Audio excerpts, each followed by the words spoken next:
Gabe, are you a Spotify? Are you an Apple Music kind of guy? I don't know if we've ever talked about this. I am a Spotify guy. Okay. I used to have Spotify, but then I got a bunch of those Apple HomePods, so now I have Apple Music, and it's fine. I have no complaints. Spotify was a little bit better. Does Spotify not work on Apple HomePods, or Apple I Music don't just believe works better it does on HomePods? natively. So like Apple Music's kind of built in, hilarious. whereas Spotify you have to like go into the app and like stream it to the device. It's a mess, right? I believe it's a Spotify That's such issue. an Apple thing to do. No, I believe love it's a Spotify issue. According to Reddit, Spotify doesn't want to kind of enable that, or whoever's at fault Really? here. I don't know who it interesting. is. Okay. I've been told I'm it's surprised Spotify. by that. That feels very Apple, though, doesn't it? To make it so that only their music app works on the hardware. Oh man, that Feels closed very off ecosystem, it feels about right. But the reason I bring this up, Yeah. Gabe, is I think I've got the app, soon to be app, I should say, maybe, that will take you away from Spotify, and that is, of all companies, TikTok.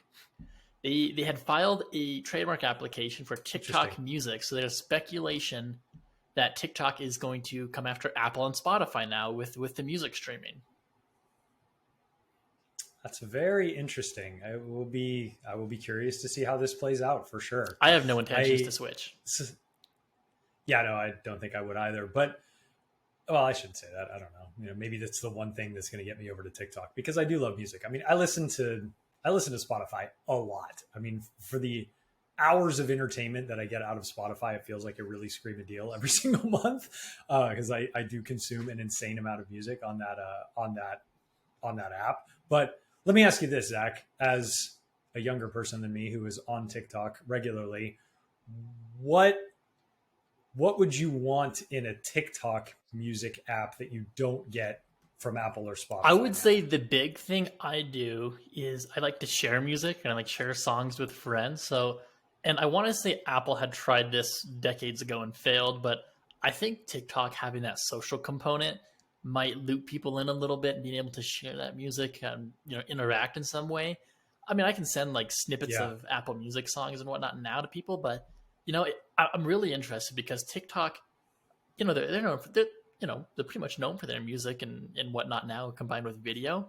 So I'm very interested to see where they take this or what their plan actually is here.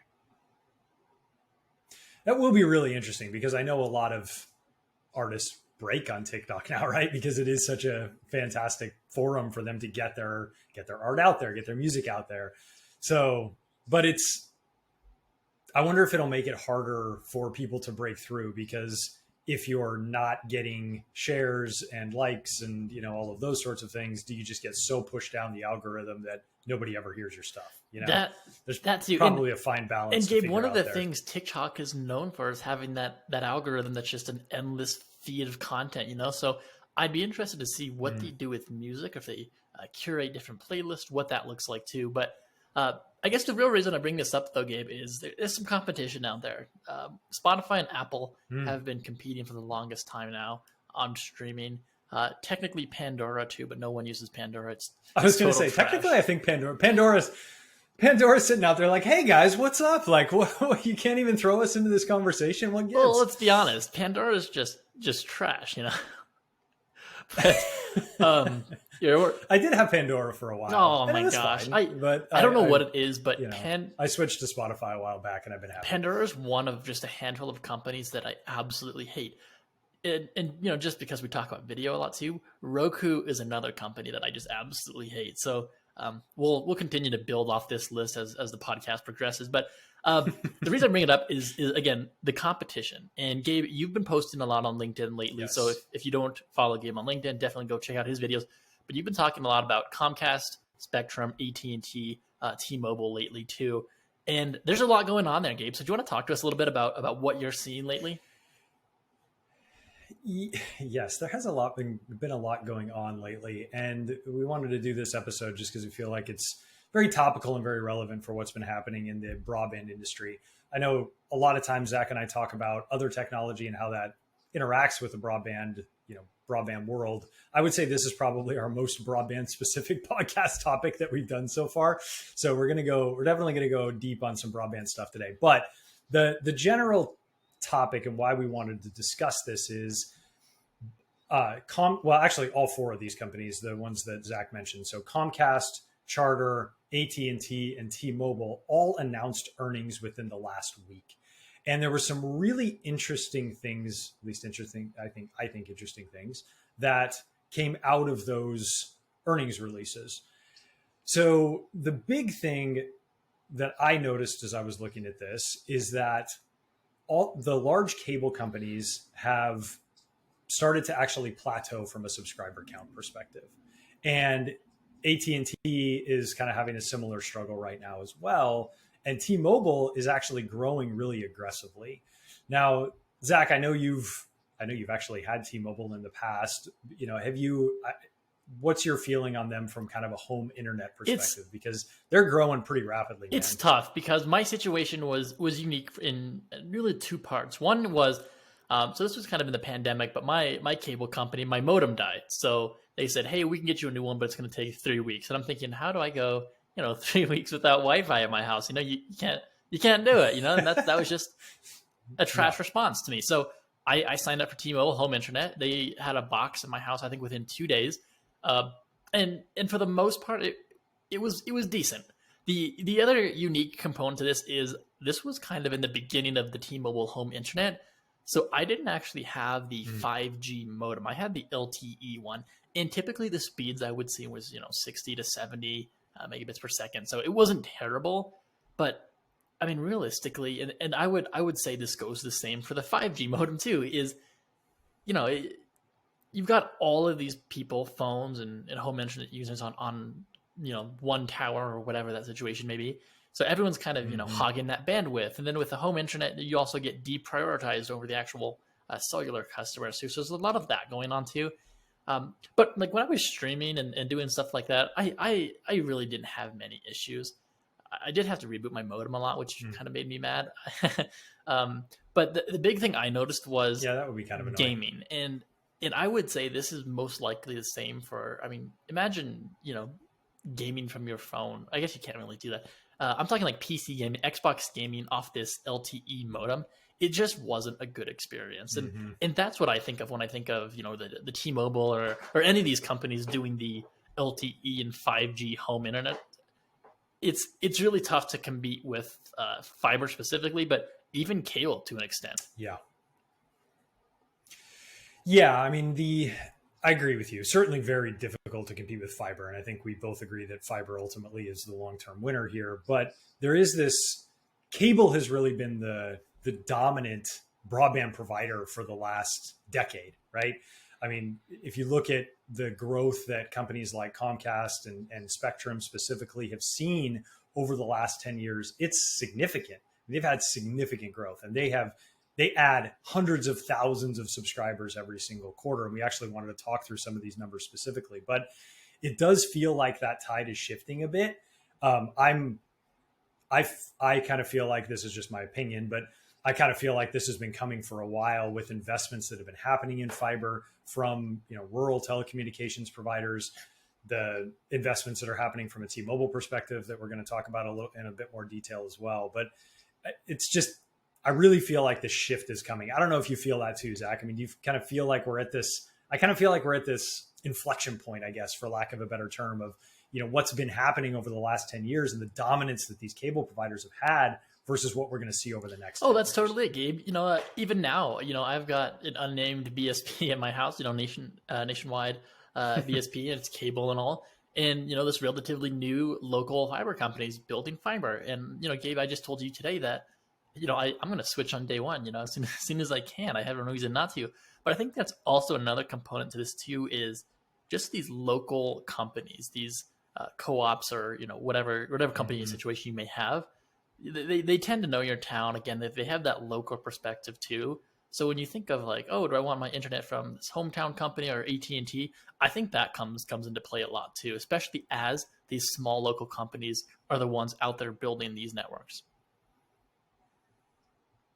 Yes, agreed. And we're seeing so much investment go into this space and so many more of these local providers pop up. Like, as you said, Zach, this one that, this is a brand new provider, right? Like they didn't even exist a year ago. Yeah, they were nowhere to be seen. And now suddenly They're building just a few blocks past my house, so I think the day is coming, Gabe. I've been saying that for a couple of months now, but they've got the conduit in, and again, it's a relatively local company, so they've got the one up already over Spectrum. Yeah, totally. You said it. Oh man, I'm going to say who it was, but now I've name dropped. Well, if we want to talk about Spectrum too, yeah. Gabe. Well, I'm gonna talk some crap about all of them in a second here. So all right, yeah, I'll leave that to you. But one thing I do have to say about Spectrum, Gabe, is, and I sent this photo to you on Friday because I just think it's funny, but the actual cable coming into my house is just straight up laying on my grass. Like, that is how my house is connected right now. So I'm really hoping I don't snag that with the lawnmower or anything, but the fiber's just going to fix that anyway, so I'm just not going to deal with that. What happens when it snows? Because it's just sitting out there in the snow. You sent me that picture. Hey man, this is insane. How is this cable just sitting out here? It's the summertime. I don't want to think about snow. So, a few months from now, when it is snowing, I've probably got 2 months left before that happens, and we're on a Zoom call, and I just keep dropping. Then you'll know. Now I'll know why. Okay. All right. Fair enough. Well, hopefully you have fiber by then and it's a moot point. But so let's talk. I want to talk just really specifically about what's been happening with the subscriber count numbers for these large providers, and really why I wanted to have this conversation and what I think has been very interesting about this. So let's kind of break each one of these down. So Comcast or Xfinity, you'll hear them kind of referred to as either one of those companies.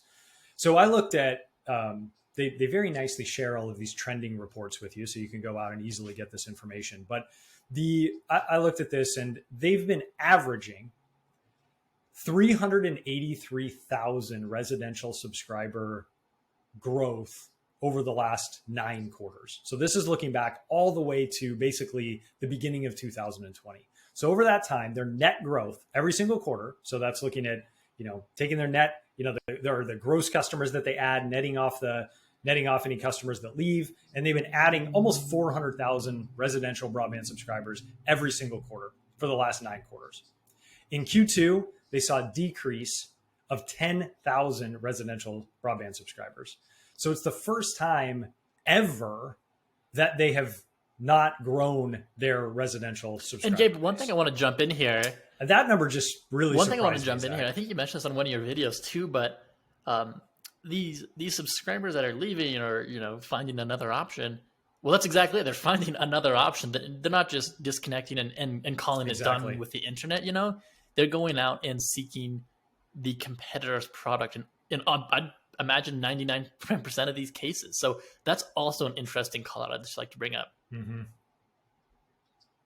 Yeah, it's a really great point. And I was reading something, I can't remember if it was over the weekend or last week, but it was this whole thread about competitors and direct competitors versus indirect competitors. And I was thinking about this in the context of broadband. And technically, when we think about competition, we're usually thinking Comcast versus Spectrum versus AT&T, your sort of traditional broadband provider.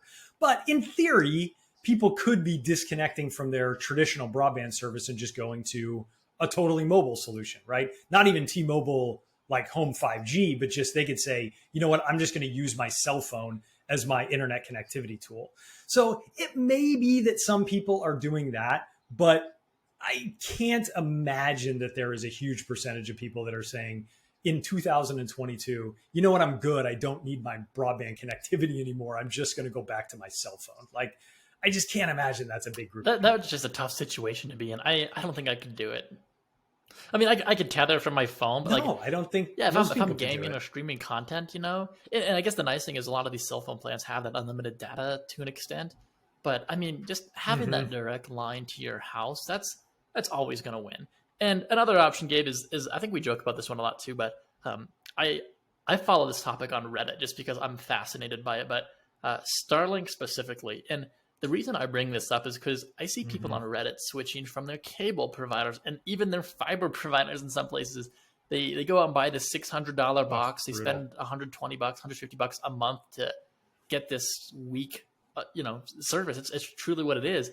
And then they complain about it. And back to the comment we made earlier about 5G and LTE is fiber is always going to be the dominant player in this race until, the next technology comes out. But that's a problem for centuries from now or whenever that is. But having that Yeah, fiber exactly. optic to your house, uh, that's going to give you the upper hand. So you're really telling me that people drop fiber and go to Dude, Starlink because is it just because they bro, love I don't you know, more but or it's something? wild. You got to get on. I'll have to send you some links and just hop on Reddit. That's wild. Just people do it, and I don't understand it because that product, and I would say even T-Mobile falls into this group, but that product is for your very isolated communities. When I think of using Starlink and Yes. even T-Mobile in some situations, I think, hey, there's nothing else around me.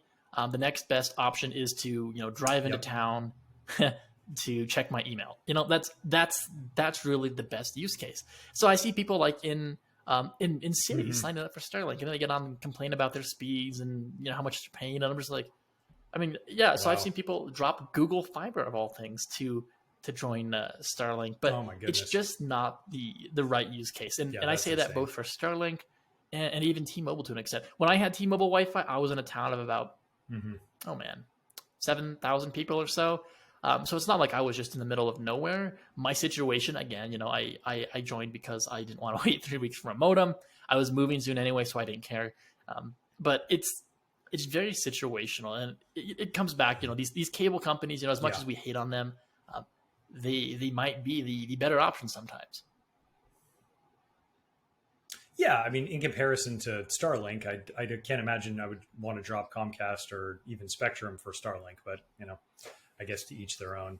So speaking of Charter, I wanted to share some of the numbers around their last results as well. So very similar numbers to Comcast in that they've been averaging net growth of about 375,000 subscribers every single quarter. Again, looking back over that last 9 quarters. So again, over that almost exact same time frame, or that exact same time frame as Comcast, they've been averaging about 375,000 new residential subscribers. In Q2, they lost 42,000 subscribers. So they were on this, really good trajectory of growth for many, many, many quarters, and now that's flipped around as well.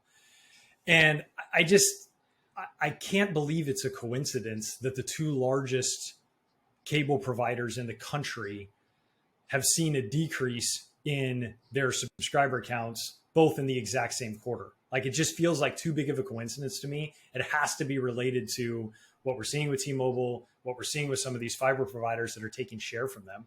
I mean, am I totally I off mean, base there, I think Zach? you're Or totally what's right. your We feeling on looked that? at these three stock charts just yesterday, and they all had that similar trend. The only one that stood out a little differently was, again, in this case, T-Mobile. So I definitely think you're spot on here, Gabe. Yeah. Yeah, there was a precipitous drop off in their stock charts if you look at it over the last couple of weeks. After all of these companies announced earnings, there was a significant sell off. And I think that's one thing to keep in mind if you're competing with these companies. They have Wall Street investors to report to. They have boards to report to, and they're not happy right now. And so I know we were going to talk about this at some point, but they're going to get aggressive. They're going to do things that may be a little bit unnatural to try and solve some of these issues. So the last one I wanted to speak to was AT&T. So AT&T is a little bit different in that they have a lot of fiber at the ground. They have made quite a bit of fiber investments, at least in larger metropolitan areas, not so much in, smaller rural areas where they probably haven't made investments for decades. And they actually share two different numbers. They share their growth of their fiber subscribers and then the decrease in their non-fiber subscribers. So when I was doing some research on the Q2 results, all of the headlines are very rosy. It's AT&T adds 350,000 fiber subscribers, and then you start to read the actual articles. And what you find is that not only, yes, they did add fiber subscribers, but they lost a tremendous number of non-fiber subscribers. And that number's actually been increasing as well. So again, if we look back over the last couple of years, they've been averaging a loss of around 230 something thousand residential broadband subscribers in their non-fiber markets. So they've been growing in fiber, but in their non-fiber markets, they've been seeing a steady decline. Gabe, did they have any insight? Did they have In any insight Q2, onto where these non-fiber subscribers? Was it a churn reason, or was there any reasoning as to what happened to them? Yeah, I mean they're going to a lot of the providers that we're talking about, right? So these are areas where I'll use myself as an example. So I live in an area where I have Comcast as my service provider. They are my only viable option for internet. AT&T is my only other internet option, period, right? Besides Starlink or whatever, which I'm sorry is not a viable option. I'm not going to go with that crap, as You don't even need to earlier. apologize. But AT&T, yeah, exactly. I'm not going to apologize for that. But AT&T is my only option, and it's DSL. The most speed I can get at my house is 25 meg from AT&T. I can't do that. Like, I work from home. I'm recording podcasts. I'm doing all this other stuff. I can't live That's on totally 25 it. meg. And Yeah, to exactly. echo that point, So, Gabe, is I've got a friend over in Idaho, and the connection he's got at his house, the only possible internet service provider is CenturyLink. The maximum speed is 5 down. 5 down. Was that what they had in like the 80s or 90s, brutal. Gabe? Is that like the old dial-up speeds, or is that even beyond that? I mean, technically that's a little faster than dial-up. I'm old enough to remember logging onto AOL and hearing the little ridiculous dial-up sound when you actually did that, but it's not much better. I mean, 5 meg is not much better than dial-up speeds. That's effectively what you would have been getting. And Gabe, back to this original point though, is my solution for him was T-Mobile. that was my solution.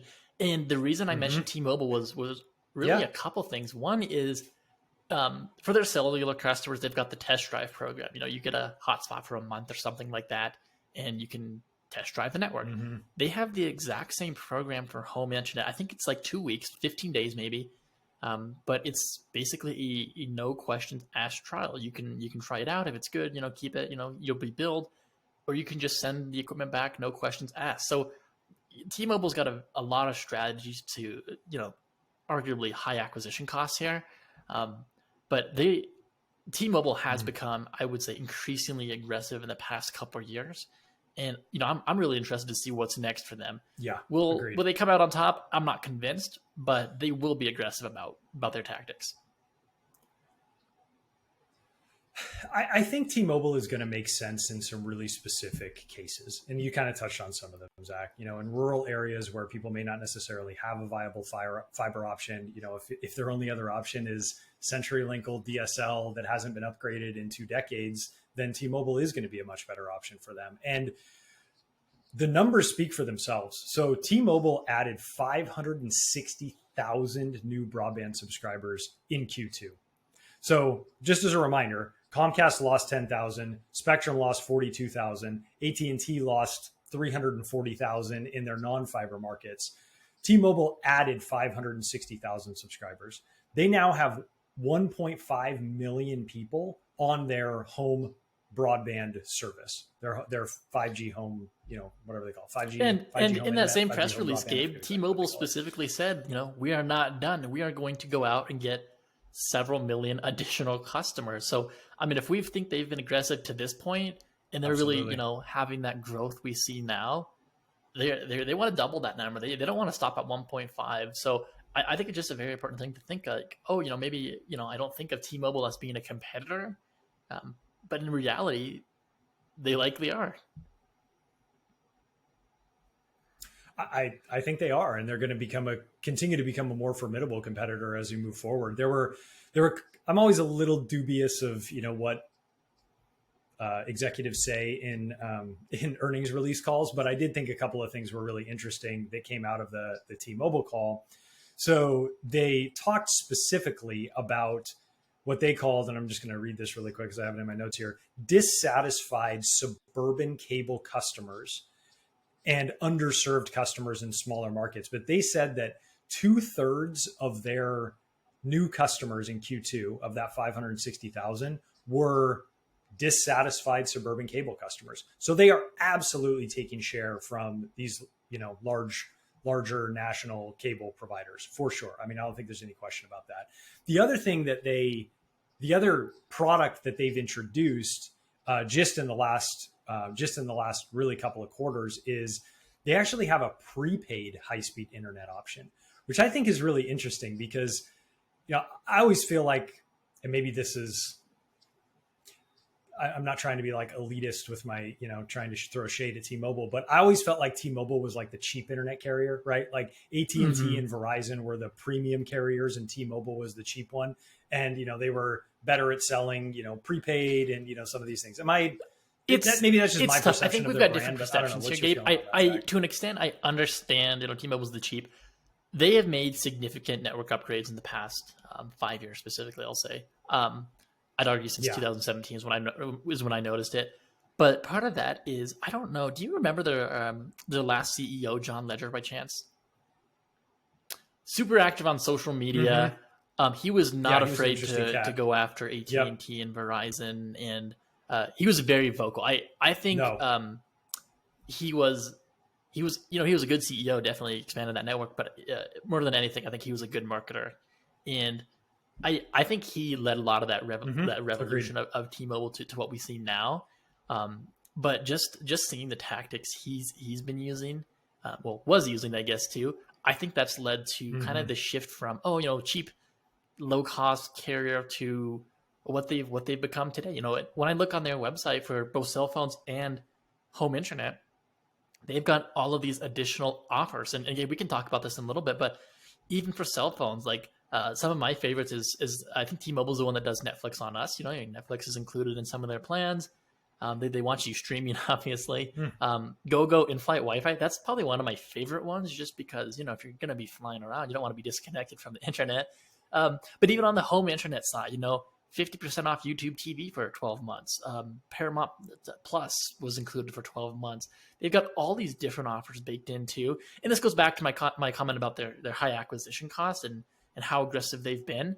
But, I haven't looked too deep, but I'm not aware of AT&T, Spectrum, or anyone, Starlink, for what it's worth, having any kind of acquisition program where they're out here with these promotions trying to sell their service. So I think it's a very interesting approach that T-Mobile's taking. And again, that goes back to how aggressive they've become. Yeah, agreed. I've seen AT&T doing it in some of their advertising for very specific things or very specific personas. So I'll give you an example. When I was doing some research for this project a couple of months ago, I saw a bunch of AT&T gamer focused ads, and they were driving people back to a very specific gamer page. And on that page, they were giving people a year of Google Stadia for free. So that was a very gamer specific persona that they were trying to sell to. And they were like, hey, we're going to give you Stadia for free for 12 months. Right. So they've been doing some of that, but I agree with you, Zach. I think T-Mobile is a lot more aggressive and broad in offering those types of benefits to their customers, and using it as an acquisition strategy. The other thing that they're doing, which I think is really smart, and they called this out specifically in the earnings release as well, they are aggressively targeting their existing mobile customers. So both Comcast and Spectrum have launched mobile services, right? So they've launched wireless services. They're trying to get, customers to purchase those wireless services from them. And they've seen some really good growth numbers actually on those services. Both Comcast and Spectrum have. They don't make any money with those services. It's not about making a profit for them. It's about creating stickiness with that customer. Well, T-Mobile is actually kind of doing it from the other way, right? So they've been running a mobile business that's a successful mobile business. And now they're saying, well, you know what? I can come scoop up these internet customers that have a much higher margin. And because I already have a relationship with them, I can use every day I was waiting for someone to say custom audiences, but yeah, that's exactly what we've talked about. We couldn't go a week, but we couldn't let it go. We've been talking about using the data you have. We did a whole podcast episode on using the data using what you know about your subscribers, and that's exactly what they're doing, as you just mentioned. So I think it's just a fantastic reminder to use the data you have on your campaigns. You mentioned AT&T taking people back to a gaming specific landing page. That's just a fantastic tool. If you know someone's got that gaming behavior, there you go. So there's your promotion. But no, Gabe, I think you're spot on with all of that. Yeah. So we wanted to talk a little bit too about kind of what happens next. So as I said, I do really think this is a big turning point in our industry. I've been I kind of think that cable providers are probably never going to have as many broadband subscribers as they do right now. I think this might be the peak for cable. And again, that's my opinion, but I really do feel like we're, at this big shift, but you better believe they aren't going to go without a fight. So Zach, if Comcast reached out to you, if Spectrum reached out to you, what would be your ideas of, hey, how can we win customers back, right? I'm sure they're all sitting around having these conversations over the last couple of weeks. Well, I mean, what do you think they're going to a point you made at the beginning of this podcast too is step one is you've got to make those investments in your network, right? If it's 2022 and you're putting cable in the ground, I have no idea what you're doing. For being honest, that is not future proof, no matter what anyone tells you. And I will gladly have that argument offline with anyone who disagrees. So step one, it's just going to be make those investments in your network. But then step two, Gabe, we've got a marketing podcast here, but what would you do? Again, using that data about your subscribers, keep them, focus on retention a little bit. What are you doing to retain your subscribers? Do you know who's having a bad experience? Do you know who's having these trouble tickets? Do you know who your subscribers are? And then I guess the big thing too is just those different promotions we talked about. You don't have to give people YouTube TV, a year for 50% off or whatever that is, but people love promotions, especially they don't have to buy the promotion, right? So I think there's so much opportunity to, long-term make the investment in your network. That's not something you just do overnight. And then again, using that data, building these campaigns, focusing on your subscribers and understanding them. That way you can come back and see how you can improve their experience. I think that's really kind of the three things I'd focus on. How about you, Gabe? What would be on your list?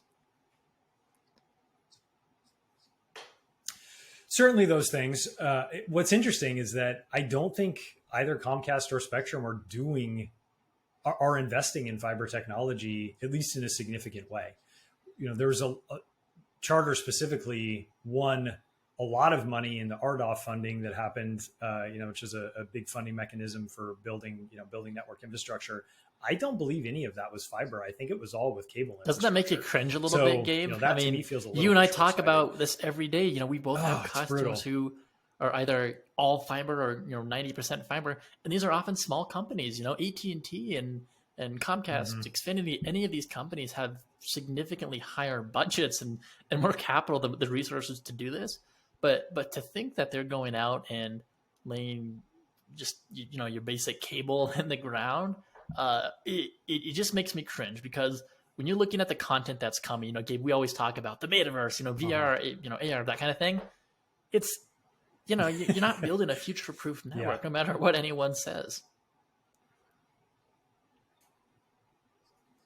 Agreed. And in some cases, they aren't even putting the cable in the ground. I know it's raining outside, so I'm just waiting for my connection to drop. I don't know if anyone's heard that storm go through here, but no, it's monsoon season. My cable's just chilling out there. I might go put a towel on it or something. But to me, that's just typical of a lot of these big companies. I don't want to say they don't care, but when you compare these big companies to these smaller companies, Gabe, the companies that you and I interact with on a daily basis, the level of customer care is just beyond anything that you will ever receive from Xfinity and Comcast and whatever that company is.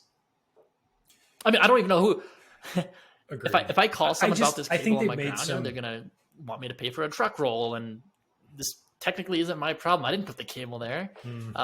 But then I'm gonna be on the phone and all this trouble. It's just chaos from so many perspectives. Big fan of these local BSPs. I know there's a lot of people who say shop local and do all this. Shop local for internet if you can. If you've got a fiber provider, they try them out. You hit the nail on the head, Zach. You are probably never going to have a better experience than your local fiber internet provider. They care a whole lot. They're serving those local communities. They're going to see you at the store. They're going to see you at church. They're going to see you.